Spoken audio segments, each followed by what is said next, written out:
ఓం శ్రీ గురుభ్యో నమ. శ్రీ విశ్వావసు నామ సంవత్సరం చివరి మాసము పాల్గొన మాసం. ఈ పాల్గొన మాసం ఈ సంవత్సరం మొత్తం మీద మనం చేసినటువంటి కార్యక్రమాలు ఎంత ఎత్తు. ఈ పాల్గొన మాసంలో చివరి దశలో మనకి మంచో చెడ్డో మిగిల్చి రాబోయే సంవత్సరానికి అది అప్పచెప్పి సరిపోతుంది. ఈ పాల్గొన మాసం తాలూకు గొప్ప విశేషం. ఈ పాల్గొన మాసంలో మేషరాశి ఫలితాలు ఏ విధంగా ఉన్నాయి. మేషానికి అధిపతి అయినటువంటి కుజుడు ఇక్కడ దశమ రాజ్యంలో ఉన్నాడండి. అంచేత ఏలినాటి శని ప్రభావం ఉందండి, చాలా ఘోరంగా ఉంది. ఏం చేయమంటారు?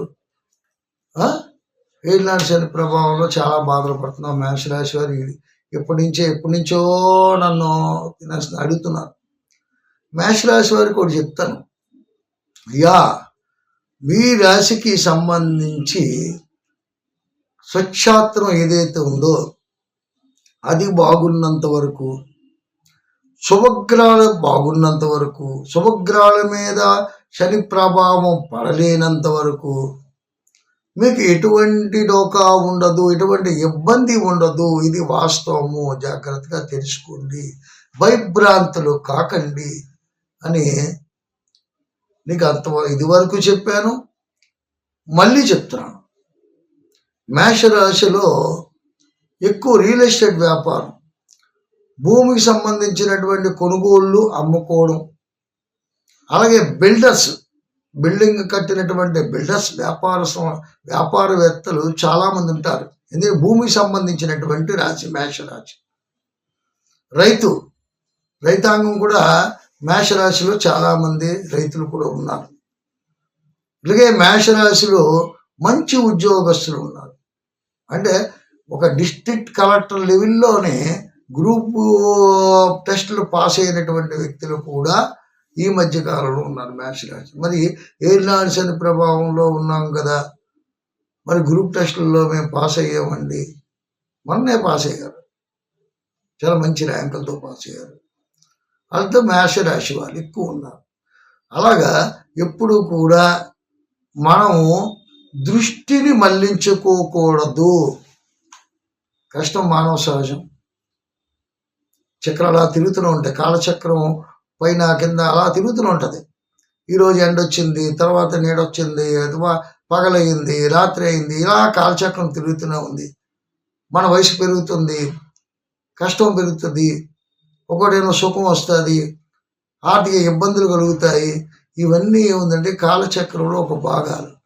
కొన్ని ఇబ్బందుల్ని తట్టుకోలేని ఇబ్బందులు ఏదైతే ఉన్నాయో అవి జాతక చక్రంలో వాళ్ళ జాతక చక్రంలో ఆ కర్మఫలాన్ని అనుభవించలేకున్నారో వాళ్ళ గురించి మనం చెప్పచ్చు. ఎందుకంటే గోచారంలో ఎప్పుడు కూడా మనం అంత బేగ నిర్ణయం చేయలేం. గోచారం ఎప్పుడు కూడా 70% ప్రతి ఒక్కరికి కూడా ఒక బ్యాలెన్సింగే చేస్తా, అన్బ్యాలెన్సింగ్ చేయదు. మన జాతక చక్రంలో ఏదైనా దృష్టి ప్రభావము, దృష్టి అంటే ఇక్కడ గ్రహాలకి కూడా దృష్టి ప్రభావం ఉంటుంది. ఆ ప్రభావం కర్మఫలం చేత, మన కర్మఫలం చేత పునర్జన్మ సుకృతం వల్ల కూడా వాటి తాలూకా పరిస్థితులు మనకు అవకతవకలుగా ఉండి ఇప్పుడున్నటువంటి పరిస్థితుల్లో బాధ కలుగుతూ మనం ఏదో మాట్లాడతాం.